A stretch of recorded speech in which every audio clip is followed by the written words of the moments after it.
Buenos días, chiquillos. Este es el video explicativo de la segunda guía o de la materia conceptual de la segunda guía y está englobado dentro de la unidad número uno, la libertad como tema literario, como se muestra acá en la diapositiva.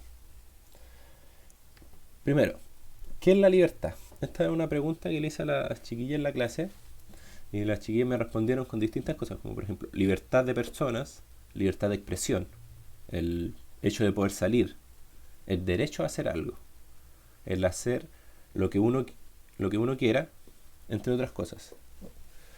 Esas fueron algunas cosas que me decían las chiquillas que significaba la libertad o a qué les sonaba la libertad. Por ejemplo, aquí en la diapositiva tengo algunas imágenes que están súper relacionadas con la libertad. Aquí está la estatua de la libertad, obviamente, el nombre, tiene el nombre.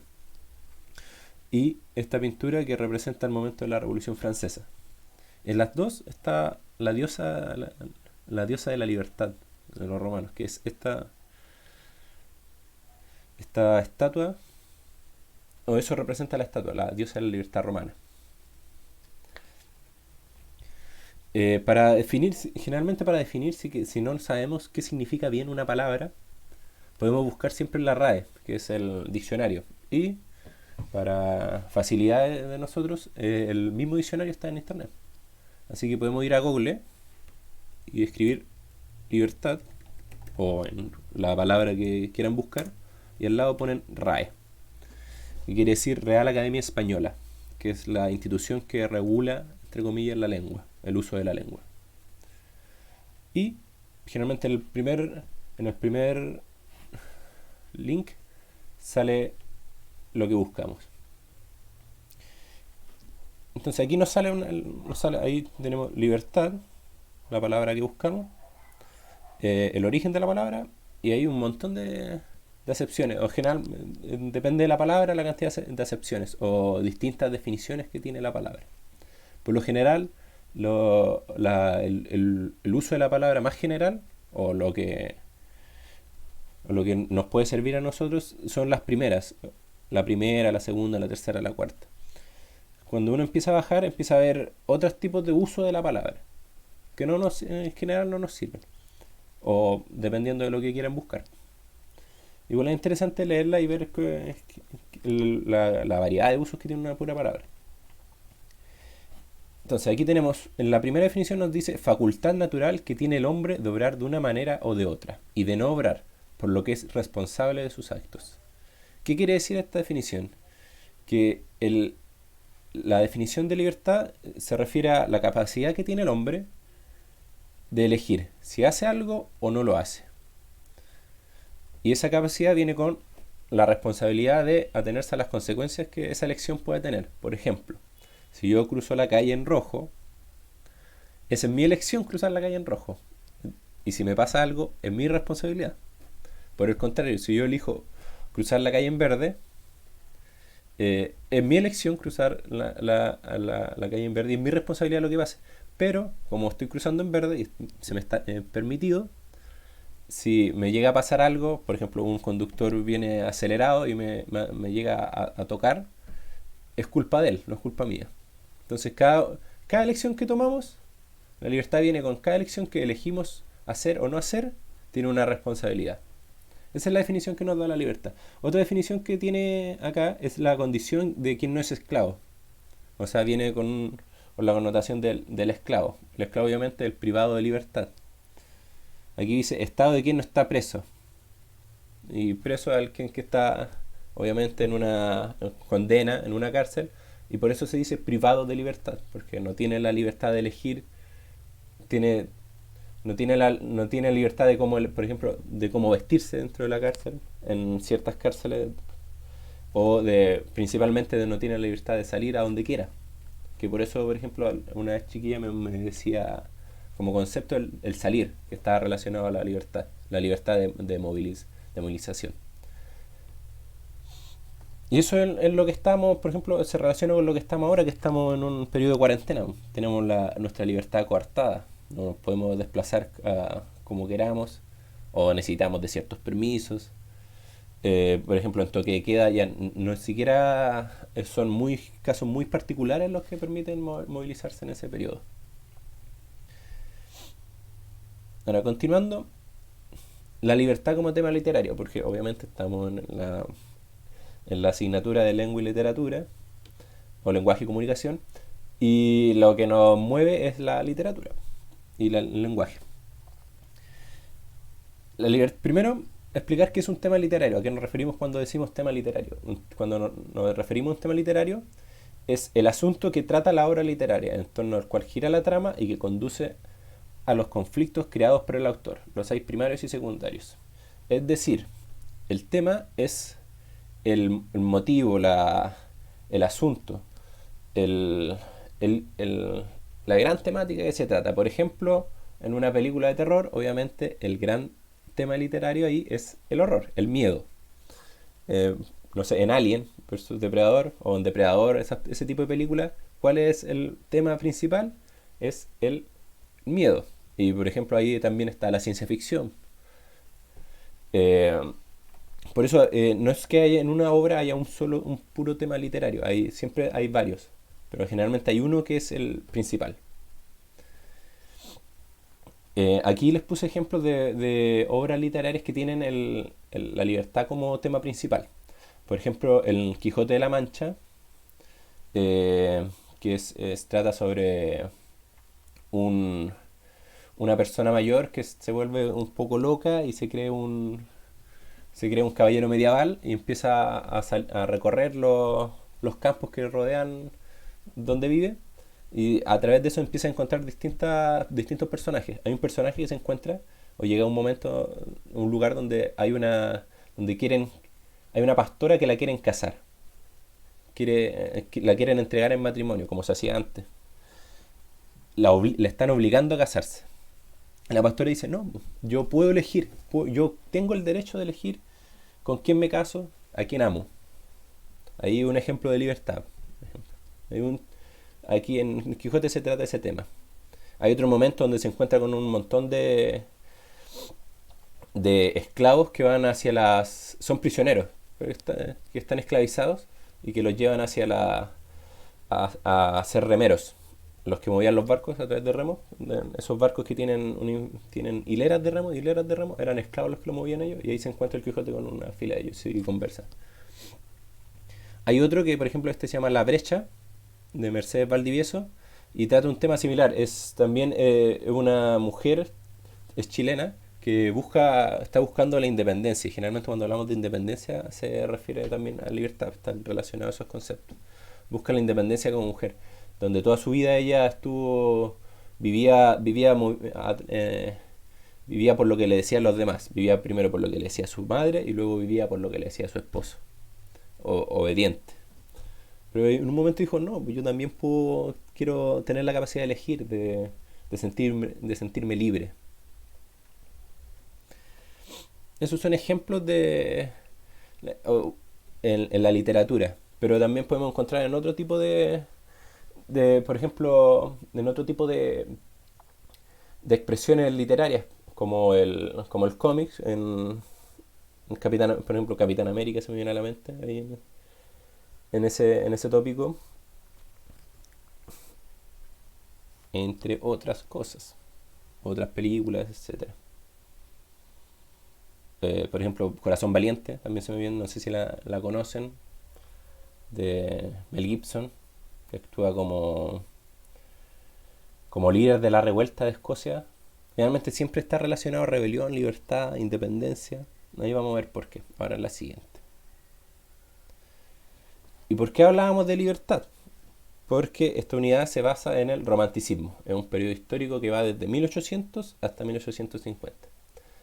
Obviamente puede empezar antes, después hay autores que siguen, hay gente que sigue con ese periodo. Cuando hablamos de periodo histórico, no se ve así, 1800, 1850. No es que a alguien en 1800 se le ocurrió ya, desde ahora en adelante romanticismo y nada más, sino que se mezclan, no es todo, no es objetivo, no es una piedra, se mueve. Bueno, pero en el romanticismo, cuando hablamos de romanticismo, ¿qué está pasando en el mundo en esa época? En esa época se está llevando a cabo la Revolución Francesa, que es la imagen que mostramos ahí, que es la revolución del pueblo, en general la clase de burguesía, que son los comerciantes, hacia la nobleza, el rey, representado por el rey, donde se forma la república. Y también aquí en América está pasando las guerras de independencia hispanoamericanas, donde se independiza Chile, Argentina, Perú, Venezuela, Colombia y anteriormente Estados Unidos. Eso está pasando a nivel histórico. Son los grandes acontecimientos que me parece estar relacionado con lo que están viendo en historia, que es la formación de los nacionalismos, que está relacionado con esto mismo. Es el periodo del romanticismo, donde nacen los nacionalismos. Ahora, como para generar mayor comprensión del contexto, tenemos este versus que se hace entre la Ilustración y romanticismo. La Ilustración es el pensamiento que había antes de 1800, antes del romanticismo, antes de que empezara el romanticismo. En ese periodo se hablaba, ¿cuál era el centro de todo? Era la razón. En contraste con el romanticismo, donde el centro de todo es la pasión, es la emoción. En la Ilustración había un optimismo hacia el futuro. En el romanticismo es todo lo contrario, hay un pesimismo sobre lo que podría pasar, hay duda. En la Ilustración nos acercamos a los modelos clásicos, a la tradición. Por ejemplo, le gustaban mucho las temáticas griegas, romanas, y también en consecuencia las temáticas, lo que decía la tradición. La tradición en Europa y en América hasta ese tiempo es la Iglesia Católica, eso es lo que manda. Y el romanticismo viene a romper todo eso, o intenta romper todas esas estructuras de clásicos. Ya miran en desmedro a los griegos y a los romanos y buscan en su propia nación, en su leyenda, su cultura, la cultura como ellos la ven. A diferencia de admirar a un pueblo que existió hace miles de años. De ahí vienen todas estas leyes. De ahí vienen todos estos nacionalismos también. Y ahí, por ejemplo, también en este lado, en el lado de la Ilustración, se abogaba por la sociedad, por una sociedad. Todo era el grupo, todo era en pos del grupo. Y en caso contrario, en el romanticismo, lo que se busca es el individuo, la expresión de la emoción del individuo. O sea, es súper importante cómo me siento en contraste con cómo se siente la sociedad. Esas son líneas generales. Ahora, esto es una línea de tiempo que estoy mostrando acá, y es para expresar que en toda la historia humana siempre vamos desde un momento donde nos importa qué es lo que nos guía, es la razón, la ciencia, y otro momento donde nos guía la emoción y lo que el individuo, lo que el individuo piensa. En todos estos momentos, por ejemplo, aquí partimos con el clasicismo, que es la antigüedad, los romanos, los griegos, del siglo V antes de Cristo al siglo V después de Cristo. Luego viene la Edad Media, donde volvemos a pensar en la espiritualidad. ¿Qué momento más espiritual que la Edad Media? Donde la Iglesia Católica, donde la Iglesia en verdad, la Iglesia en general era la que tomaba la palabra y decía la verdad. El Renacimiento, donde vuelve a surgir la razón como la guía principal, con avances matemáticos y científicos. Luego vuelta a un periodo de emoción, con el Barroco, que es súper similar al periodo anterior, donde aquí en este periodo todo es exagerado en ese sentido. Luego viene el periodo de neoclasicismo, que es lo que decía yo de la Ilustración. Este es el periodo anterior al que estamos viendo, al de romanticismo, neoclasicismo, y es lo que explicaba anteriormente, donde la razón y los avances científicos son los que guían a la sociedad. Luego viene el romanticismo, el periodo que estamos viendo, que vamos a ver, donde ¿qué es lo que importa? La emoción, la pasión, la naturaleza, el individuo, el hombre, como persona, como sola, lo que él puede expresar. Así llegamos al romanticismo en las artes. Y todo lo que decía yo de la pasión, del individuo, eso es lo que guía al artista. Y aquí podemos ver temas del romanticismo.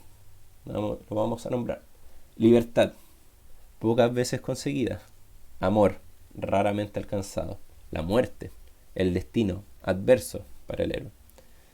Sentimientos del poeta que se identifica con el paisaje. Aquí la naturaleza.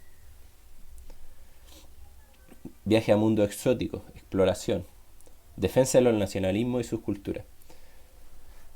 Aquí, si se fijan, dice libertad pocas veces alcanzada, amor raramente alcanzado. Quiere decir que todos los temas que trata, porque trata de la libertad, trata del amor, trata del destino, de conocer la naturaleza, pero siempre se ve con un tema de pesimismo, como por ejemplo el amor. Ya, hablamos del amor, pero el amor también tiene un lado trágico. Por ejemplo, cuando estoy enamorado de alguien y esa persona ni siquiera me mira, ni me conoce, y yo estoy enamorado y sé que lo que siento es real, ese es el amor que le gusta a estos artistas del romanticismo. De la misma manera la libertad. Sabemos que buscamos la libertad, pero es súper difícil conseguir la libertad realmente. Y generalmente viene con rebeliones, con periodos de lucha, como lo que estaba pasando en ese momento, que es la Revolución Francesa o la independencia americana. Entonces todo esto, quiero que entiendan que todo esto está relacionado. Todo tiene relación. Ahora, como ejemplos, el romanticismo de las artes en la música, este es el gran compositor de la época, Beethoven, y aquí está otro que se llama Tchaikovsky y otro que se llama Wagner. Todos estos compositores tratan este tipo de temas, libertad y harta pasión, se nota en la música. En la clase escuchamos unas canciones, unos fragmentos chiquititos, para ejemplificar esto. De Beethoven escuchamos la Quinta Sinfonía, que es el ta ta ta tan, ta ta ta tan, ta ta ta ta ta ta ta ta ta ta. Ahí lo pueden escuchar si lo buscan, pero el, es un ejemplo de la pasión, donde es súper violenta la canción, la sinfonía. El romanticismo, otro ejemplo donde se puede ver es en la pintura. Si se fijan, en esta de Goya, que es el Saturno devorando a su hijo, de partida la temática, la muerte. Aquí no hay... Y se nota de inmediato la pasión ahí en la cara de quien está devorando, porque es el dios devorando a su hijo. Aquí en esta otra pintura es una ejecución. Y si nos pudiéramos acercar, en los rostros de las personas se ve la desesperación al borde de la muerte. Otro tema que le gustaba también. Y en esta, por ejemplo, esta se llama... Este es Lucifer. Es también una pintura del romanticismo. Y el Lucifer cuando lo expulsan cuando Dios expulsa a Satanás del cielo. Y cómo lo mira Lucifer, con resentimiento y a la vez llorando. Esa es una de las cosas que tiene...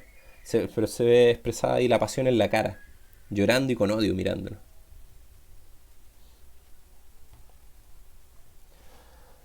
Y en última instancia llegamos a la literatura. Estos son algunos ejemplos de autores románticos. Por ejemplo, Víctor Hugo, que tiene el primero, que es un autor francés que habla, que su obra más famosa se llama Los Miserables, y habla sobre la pobreza en Francia de la época, la miseria que había. Había tanta miseria que incluso se robaban entre niños o vendían a los niños para sobrevivir.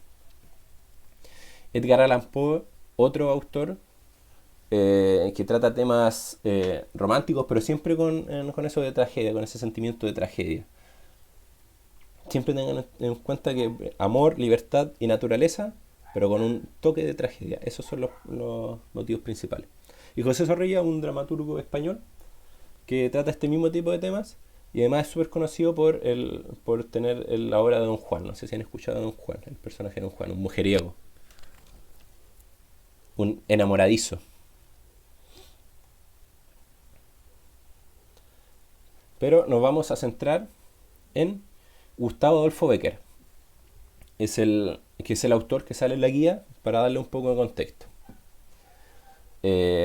Bueno, ahí tienen en la diapositiva van a ver un poco de contexto, que es un autor español, nace en 1836, o sea, dentro más o menos del periodo del romanticismo.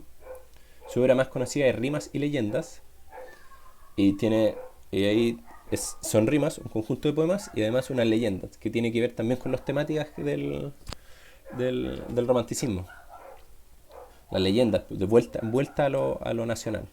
Y generalmente las leyendas tienen que ver con la naturaleza.